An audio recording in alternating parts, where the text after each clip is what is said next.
So dito nga po mga kalingap, mga ka-EDSI, sa mga liquid at walang tiwala po dito kay Kalingap Edu, ito na po yung kasagutan nga po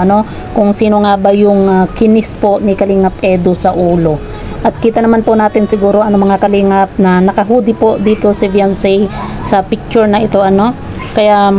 walang iba pong hinalikan po or kinis itong si Kalingap Edu sa ulo kundi si Viancy lang po mga kalingap. At wala naman po tayong ibang alam na pwedeng halikan na iba ni Kalingap Edu kundi si Viancy lang po. At yan nga po mga kalingap, sa mga wala pong tiwala po dito kay Kalingap Edu, sana pagtiwalaan na po natin itong si Kalingap Edu nga po, dahil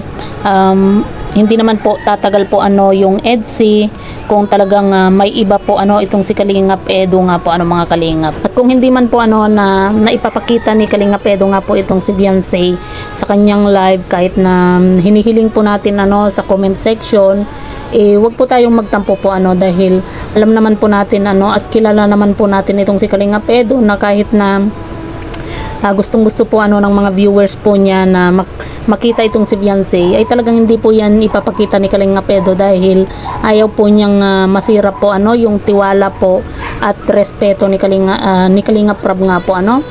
kasi ganun po si Kalingap Edu. Kumbaga hindi po niya habol yung views na lumaki yung views niya dahil kay Viancy. Ang gusto po ni Kalingap Edu, malaki yung views niya sa sarili po niyang sikap at sa mga taong talagang gusto po siyang panoorin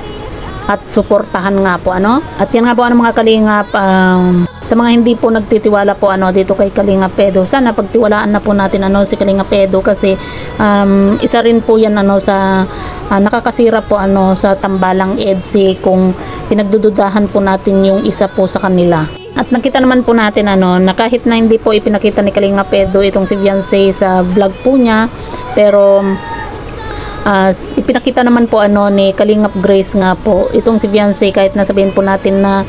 minuto lang or seconds lang, ang mahalaga ipinakita niya para mawala po yung tampo po ng EDSI fans nga po dito kay Kalingap Edu.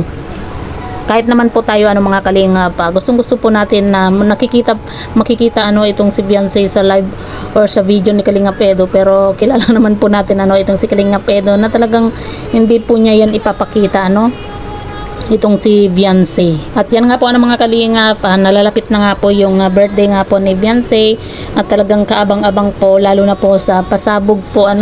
ni Kalingap Edu dito para kay Viancy nga po mga kalingap. At syempre marami po yan na magaganap na pasabog, lalo na po at 18th birthday po yan ni Viancy. Talagang pinaghandaan din po yan ng mga sponsor po ni Viancy, at nagpapasalamat po tayo dito nga po sa mga sponsor na talagang hanggang ngayon sinusuportahan pa rin po itong si Viancy. Nandyan pa rin po sila para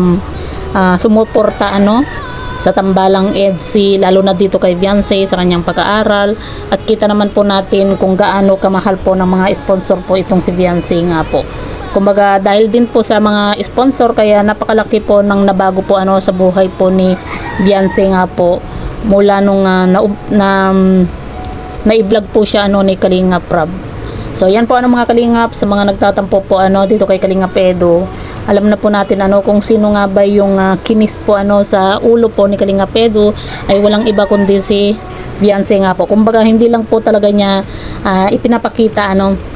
yung mukha po ni Viancy, pero kita naman po natin diba dito kay Kalingap Edu, nung kinis po niya yung ulo po ni Viancy, may kilig diba. Doon pa lang masasabi na po natin na si Viancy po yun. Kaya wag po nating pag-isipan po ng hindi maganda po itong si Kalingap Edu.